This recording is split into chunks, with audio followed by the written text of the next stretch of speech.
Our habits are a choice, and our habits are what dictate whether or not we're successful in any endeavor. Our success is not predicated on things we do when we feel like it, when it's convenient, or when we want to. Our success is predicated on the things that we do every single day. So the people that create incredibly strong and positive work habits and are consistent with those are going to outperform and outachieve most other people. Top leaders, meaningful conversation, actionable advice, bulldoze complacency, ignite inspiration, create impact. Produced by Southwestern family of companies. This is the Action Catalyst. Are you interested in advertising with the Action Catalyst? Our listeners could be hearing about your brand right here, right now. For details, shoot us an email at info@theactioncatalyst.com. Peak performance, ultra performer. Who we're talking to today is Alan Stein. He's been the director of performance for Pure Sweat Basketball, working with elite high school, college, and NBA players, doing things for like the Nike Skills Academy, the McDonald's All-American Game, the Jordan Brand Classic, the NBA Players Association Top 100. That's what Pure Sweat does. And Alan does a lot of the performance work, which we're going to talk about. He has since moved into sort of the speaking world and doing training and so forth. So we wanted to talk about the high performer, the habits of high performers. So Alan, welcome to the show. Hey, thanks so much for having me. I'm looking forward to a fun conversation. So when you think about preparing somebody, to compete in the NBA, I know one of the things that you talk about is this sort of like pyramid concept. Absolutely. I mean, for the players on court, in order for a player to be the best player that they're capable of, we look at 4 different components. The bottom of the pyramid, the base, the foundation for the whole thing happens to be my area of expertise, which is their body and improving their athleticism, improving their ability to move efficiently on the court and to remain as injury-free as possible. Then we go one level up, skill acquisition. It doesn't matter how athletic a player is. If they can't shoot, pass, rebound, defend, or handle the ball, then it really doesn't matter.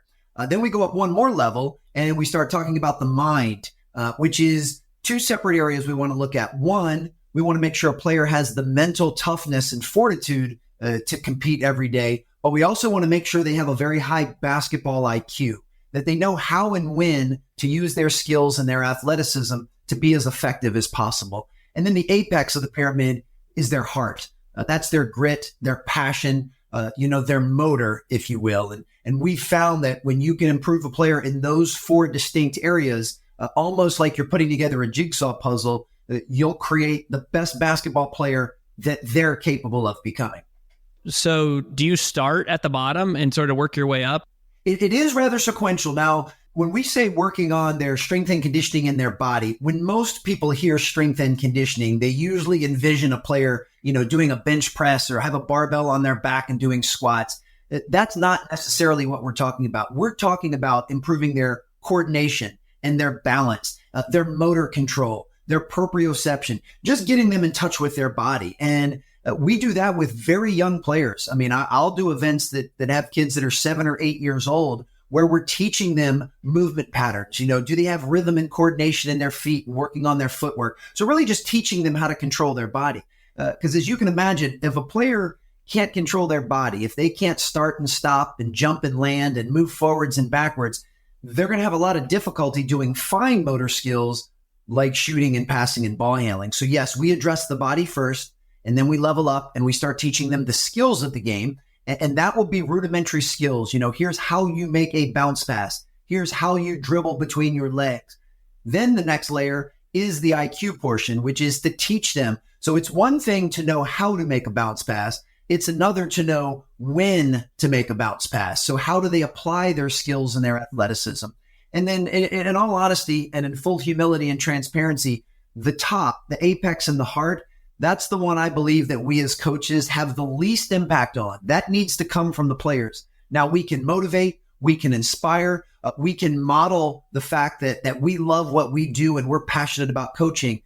But at the end of the day, a player has to want to be the best player that they're capable of. So when we get all the way to the top, that's almost when we pass the baton to the player and say, okay, now how bad do you want it? We've given you the raw materials and the tools to be as good as you can be. Now you need to actualize it. So do you think that I think that gets to the question, which is relevant. Obviously, most of us listening here, we're not going to probably make a run at playing in the NBA, but that gets at the question of, do you think ultra performers are made or are they born? What's your take on that? In the world of athleticism, you certainly have to be born with certain genetic predispositions that would give you the potential to compete at that level. And here's what I tell young players all the time, and I say it with a friendly smile. If I'm talking to a group of young players, I'll say, every single one of you has the potential to make it to the NBA. However, less than 0.5% of you have the potential to make it as a player. And the point being that, most players that are using sports as a vehicle to learn life lessons, they can still make it to the NBA, but they'd have to make it as a coach or a referee, or heck, maybe even as an owner or a general manager. So if their goal is to make their living in the game of basketball and be in the NBA, I want them to go after that with everything that they have. But the reality for most normal human beings is they weren't born with the athletic tools to play in the NBA. And I don't ever say that to discourage or diminish a player. I want them to go after that. When I was 8, I thought I was going to play in the NBA, and I went after it with everything I could. And it just wasn't in the cards. But so I don't want players to be discouraged from going for their goal. But you have to realize that a guy like a LeBron James or a Kevin Durant, those guys were born with certain tools that most people weren't born with. However, and this is a big however, that is not to take away from the work ethic and the habits and grit that players like LeBron and KD have. Just because they were born with some physical tools doesn't automatically give them the gold ticket to the NBA. Kevin Durant's not the only 6'10" guy walking around. There's plenty of them who didn't actualize their potential, who didn't create habits, who didn't do the things that they needed to do. So a guy like LeBron or KD was born with the raw materials to make it to that level, and yet they've worked incredibly hard, incredibly smart, and with tremendous consistency in order to make that happen. But Spud Webb and Muggsy Bogues and Earl Boykins and some of the other players that were on the shorter side certainly had so many other physical tools to allow them to be able to play at that level. Even take a player like Stephen Curry. He's one of the top players in the game, arguably the best shooter in the game. And when you just look at him, just standing there, he looks like a normal guy. He has a normal frame. He's a little bit taller than the average male, but he doesn't pass the eye test the way that a LeBron James does. However, when you really look at athleticism, Stephen Curry was born with some pretty good genetic hookups. His hand-eye coordination, his balance. We can't just look at height and one's ability to jump or run as the only barometers of athletic success. These guys can do so many other things. Steve Nash is another one. Steve Nash is one of my all-time favorite players, and most novice fans would not consider him a great athlete because he wasn't a high flyer or a dunker. Well, if you take all of the other areas of athleticism, his mobility, his reaction, his hand-eye coordination, his conditioning level, Steve Nash would rate off of the charts in those other areas. So even though Steve Nash may look like a normal guy and he's not winning dunk contests, he is in the upper, 0.01 percentile of the human population when it comes to athleticism. And certainly not every player that's currently on an NBA roster was born with just unbelievable genetic gifts. Lots of people have been able to overcome certain deficiencies because they've had an exceptional skill. If you can flat out shoot the ball, that will make up for maybe a lack of some natural athleticism that you don't have. And I would say the same is true for being a high performer in any vocation. Certainly if you're going to be a world-class singer, it would help for you to be born with the tools that would make you privy to being a world-class singer. But that doesn't mean that you can't be an incredibly successful salesperson or CEO or entrepreneur. So that's why I love the transition from sport to business, because it's less reliant on one's genetics and or athleticism. So when you look over then to the business world, do you think that same rule applies, that it's like to compete at the highest level, to be a Fortune 100 CEO, is there a genetic predisposition that is necessary to make it to that level? Or are you saying in the business world, it's more of an equal playing field? I'm going to say it's both. And I don't say that to back out of an answer. I do think that there are some inherent traits that one can be born with that will improve their chances of being successful in that arena. Not everyone was born, with the academic IQ of a Warren Buffett or a Steve Jobs. Not everyone was born with the inherent leadership skills that some of the best leaders, like a Coach K, Duke basketball, may have. So I do think there are certain traits and talents that one can be born with that will greatly increase their chances of being successful. But I also think a good portion of what's needed are skills, and skills can be developed, and they're developed through repetition and through training and practicing with purpose. So I do believe it's both. Do I think every human being born has the potential to be a Fortune 100 CEO? No, I do not.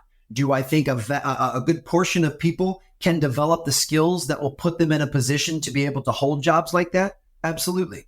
Okay, so is there anything in common in terms of maybe the habits that you see of the people who you go, like on the surface, you go, gosh, that person doesn't really come off, like you mentioned Steve Nash, doesn't look like they have the genetic predisposition to be doing what they're doing. Or in the business world, you go, gosh, that person doesn't really seem to have kind of like the natural charisma to be a great salesperson or a great leader, but somehow they rise above that. Yeah, there's two in particular that come to mind. One, the habits and mindsets, rituals, routines, and disciplines that they have during the unseen hours. It's what they're doing when the proverbial cameras aren't on that really determines whether or not they'll be successful. Because at some level, we all have to appreciate the fact that our habits are a choice, and our habits are what dictate whether or not we're successful in any endeavor. Our success is not predicated on things we do when we feel like it, when it's convenient, or when we want to. Our success is predicated on the things that we do every single day. So the people that create incredibly strong and positive work habits and are consistent with those are going to outperform and outachieve most other people. And the other is high performers and high achievers have a relentless thirst for development. They are always looking to get an advantage and always looking to learn, to grow, to develop, to sharpen their sword and master their craft. A friend of mine named Michael Burt, who was a former basketball coach and is now in the business world as well, he coined a term that I love called execution gap. An execution gap is the difference between what we know we're supposed to do and what we actually do. And every one of us has an execution gap. I mean, take physical fitness. Everybody knows what they need to do to work out and to eat right, but how many people actually do that? That's an execution gap, but we all have it. Well, the highest performers and the highest achievers, and for that matter, the happiest people on the planet, have narrowed their execution gap to almost nothing. They know what they're supposed to do, and they actually do it. And to me, that's the big equalizer, is what you do in the unseen hours, how bad you have the desire to improve and get better. And if you can close that execution gap, there's no reason why you can't be excellent in sales or excellent as a leader if you're willing to work on those skill sets. And then if you take talents that you're born and add it to that, then you're a superstar. On your perspective, how do you do it? How do you get yourself to do those things you know you're supposed to do when you don't feel like doing it? From an accountability standpoint, I believe that as human beings, whenever the spotlight is off, we're always going to revert back to bad behavior. So from an accountability standpoint, we need to put systems in place that always keep the spotlight on us. So for instance, if I'm looking to change a habit, I want to start reading for 30 minutes every night before I go to bed. It's in my best interest to share that with as many people as possible, especially the people in my inner circle, my family, my friends, my close colleagues. Even in today's day and age, share it on social media. Put it out there and let everyone know that this is a habit that you're trying to establish, because now the people that really care about you will help hold you accountable. So tomorrow, you and I, you're chit-chatting, and you say, hey, Alan, did you do your reading last night? What did you read? Tell me about what book you're into, whatever. But now I'm going to have lots of people holding me accountable. And one of the worst emotions that any of us can ever feel is disappointing somebody else. So when you've put it out there that you're going to change this habit to a lot of people, and they're constantly checking in with you and holding you accountable to see if you're doing it, in order to not disappoint them, it's a way to keep that spotlight on you and hold you to the fire while you stick with that habit. And then the beautiful part about habits, research shows that it can take as little as 21 days, sometimes as much as 6 to 8 months to groove a new habit, depending on, the depth of the habit, but it's still a finite period of time. So key is put systems in place to get the people that care about you to hold the spotlight on you for say 3 weeks to 6 months, and you'll have formed that new habit. And then you can move on to another habit that you'd like to improve.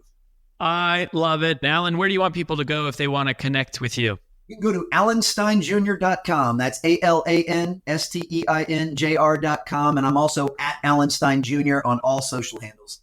Well, I appreciate it, brother, and I appreciate you coming on, man. We wish you all the best. Thank you. Likewise.